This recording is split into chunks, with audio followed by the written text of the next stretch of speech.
കാര്യമില്ല. അവിടുന്ന് സങ്കടപ്പെട്ട് കരയല്ലാതെ ഇബാദത്ത് വർദ്ധിപ്പിക്കാൻ പറ്റൂല.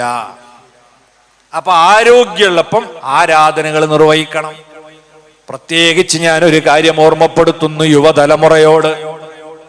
സുബഹിയുടെ ജമാഅത്ത് അത് വളരെ പ്രധാനപ്പെട്ടതാണ്.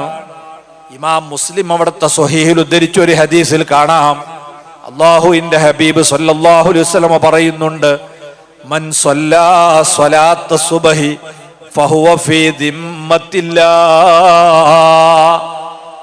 ആര് സുബഹി നിസ്കാരം നിർവഹിക്കുന്നുവോ അവർ അല്ലാഹുവിന്റെ സംരക്ഷണത്തിലാണ്.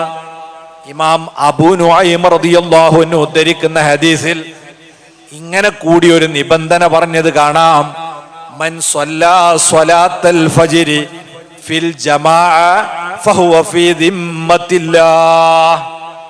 ആര് ജമാഅത്തായി സുബഹി നിസ്കരിക്കുന്നുവോ അവർ അല്ലാഹുവിന്റെ സംരക്ഷണത്തിലാണ്. ലോകത്ത് നമ്മൾ പല വെല്ലുവിളി നേരിടുന്ന കാല. പടച്ചവന്റെ സംരക്ഷണം നമുക്കുണ്ടെങ്കിൽ നമ്മൾ ഒന്നിനും പേടിക്കേണ്ടതില്ല. അള്ളാഹുവിന്റെ സംരക്ഷണം കിട്ടാൻ അവന്റെ ഹബീബിലൂടെ നമ്മളോട് നിർദ്ദേശിച്ച ഒരു നിർദ്ദേശം ഏതാ? സുബഹിന്റെ ജമാഅത്തിൽ നിങ്ങൾ പങ്കെടുത്തു.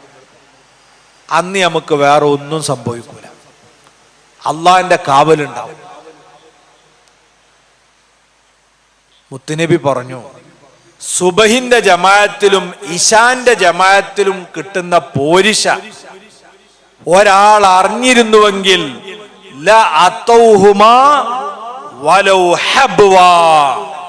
നിരങ്ങിയിട്ടെങ്കിലും ആ ജമാഅത്തിന് അവർ പോകുമായിരുന്നു. മുഹമ്മദുർ റസൂലുള്ളാഹി സ്വല്ലല്ലാഹു അലൈഹി വസല്ലം. സ്വഹാബത്ത് പറയുന്നുണ്ട്, മദീനയില് മസ്ജിദുൻ നബവിയില് ജുമുഅക്ക് എങ്ങനെയാണോ തിരക്ക് അങ്ങനെയാണ് സുബഹിക്ക് തിരക്കുണ്ടാകുക. കാരണം എന്താ? സുബഹി എന്ന് പറഞ്ഞ് നമ്മളൊക്കെ നാട്ടിലുണ്ടാകുന്ന സമയമാണ്.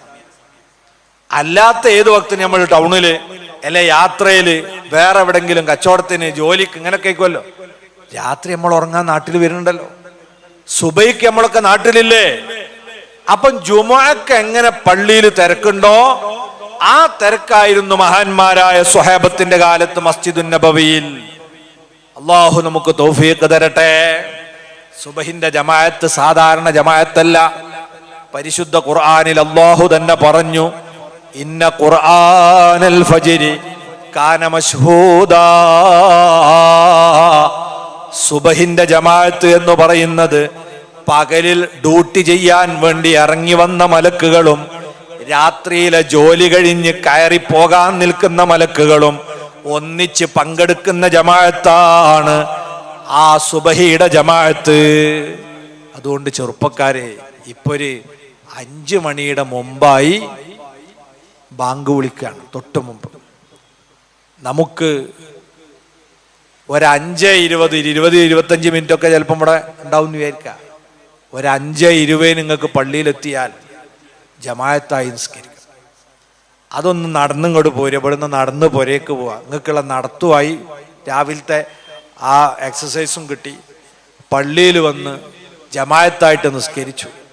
ആ നിസ്കാര ശേഷം ഇരുന്ന ഇരിപ്പില് ഒരു 10 തവണ ലാ ഇലാഹ ഇല്ലല്ലാഹു വഹ്ദഹു ലാ ശരീക ലഹു ലഹുൽ മുൽക്കു വലഹുൽ ഹംദ് യുഹ്യീ വയുമീതു വഹുവ അലാ കുല്ലി ഷൈഇൻ ഖദീർ. അഷ്റഫുൽ ഖൽഖ് സ്വല്ലല്ലാഹു അലൈഹി വസല്ലം നിങ്ങൾ പറഞ്ഞ ഹദീസിൽ കാണാം, ആരെങ്കിലും സുബഹി നിസ്കരിച്ച് സലാം വീട്ടിയ ഉടനെ അതേ ഇരുത്തമിരിക്ക. അവിടുന്ന് പറഞ്ഞു, കാലിളക്കി വെക്കാതെ ഇരിക്കുക.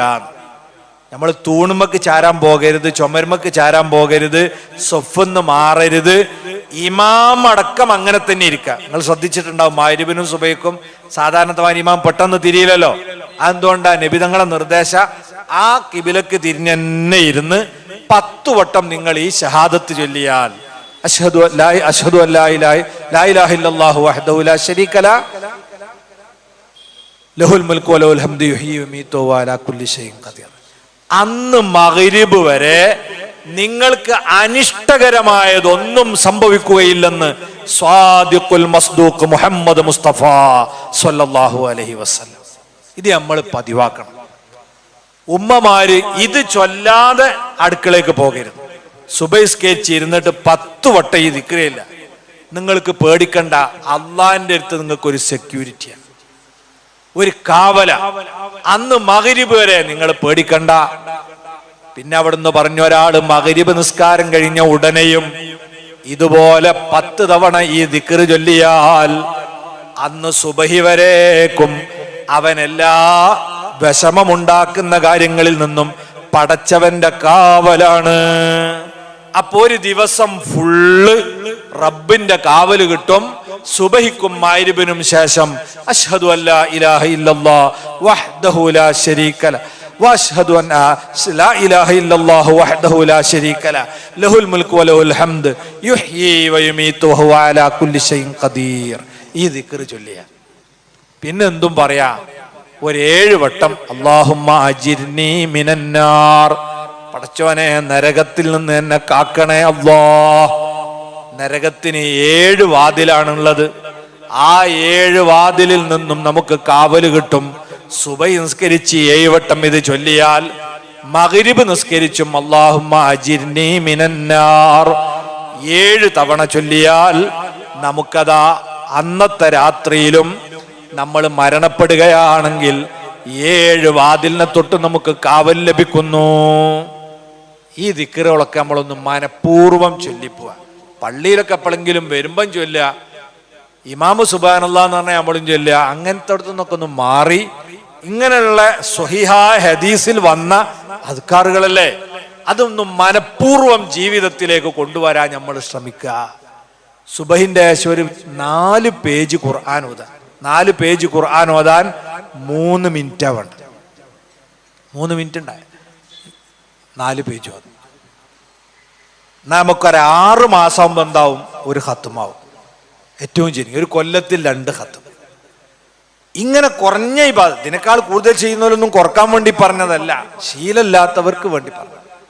അപ്പൊ നമ്മൾ ഇബാദത്ത് ചെയ്യേണ്ടത് നമുക്ക് ആരോഗ്യമുള്ള യുവത്വത്തിന്റെ സമയത്താണ്.